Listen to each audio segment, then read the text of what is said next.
Arizona made a big run in the final minutes of the game, but it wasn't enough to take down number 6 Gonzaga in a huge matchup here at the McKale Center Saturday night. Despite this, Sean Miller was really proud of the way his team fought all the way to the end and made sure to credit Gonzaga for all the adjustments they made throughout the night. I really felt like the way we started the game, you had the great atmosphere and a really good start to the game on our end. We really came out playing well, but we lost to a better team than us at this moment. How it all plays out 3 or 4 months from now, we're not there yet, but you have to give credit to the opponent. I mean, Mark Few and his staff, man, they're great at what they do. I mean, they really are. There's a reason they've had 20-plus year success, and they just have a great way of playing, a smart way. They do it with skill. They do it with physicality. They do it with a fast pace. And, tonight they didn't really play how they usually do. They went smaller for longer periods of time. And when they play Kispert at the 4, it really changes a lot and forced us to go smaller.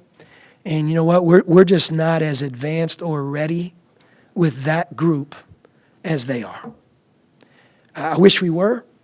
That's not the only reason that the game went towards Gonzaga, but it is part of the reason. And but that lineup right there, it got us out of rhythm. I thought it was a difference in the score to some extent.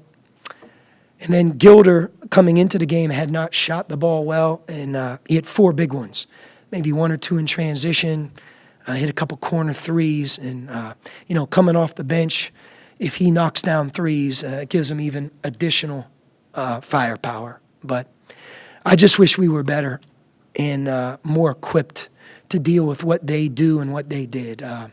Once they started shifting between small and big, then we got out of sorts, and, we gave up passes to the roller and a couple dunks, which in the first 20 minutes you didn't see that as well.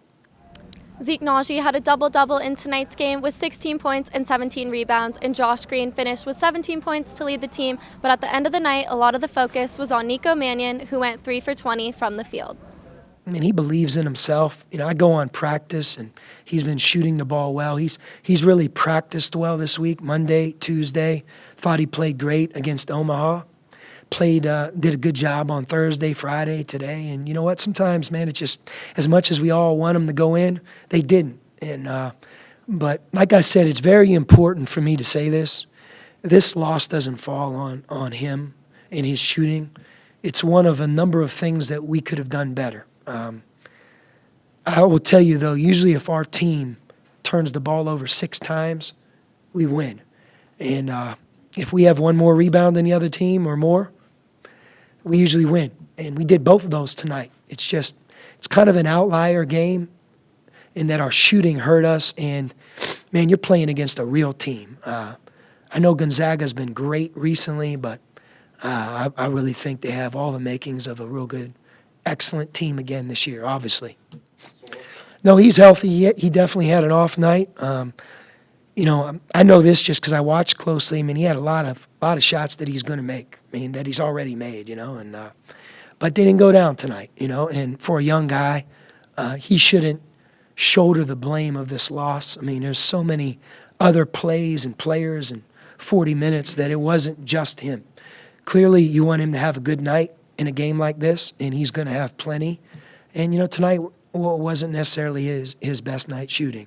However, he did have 10 assists, and that's back-to-back games. He had 11 against Omaha in 21 minutes, and he followed that up with 10 tonight. So Nico's on the right track. No one feels worse, I'm sure, than him, but there's a lot of other guys, a lot of other things we could have done better. There's a lot of things that I could have done better.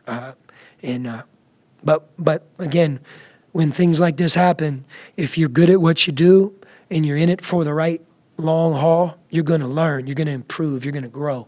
And that's really the challenge for us, to not make this any bigger than what it is, and it's a big game that we didn't win. and to move on and see if we can get St. John's. You know, if you can go 11-2 with the schedule we've played, with the team we got, there's a lot of good that happened, and then we'll flip the script and go home for Christmas.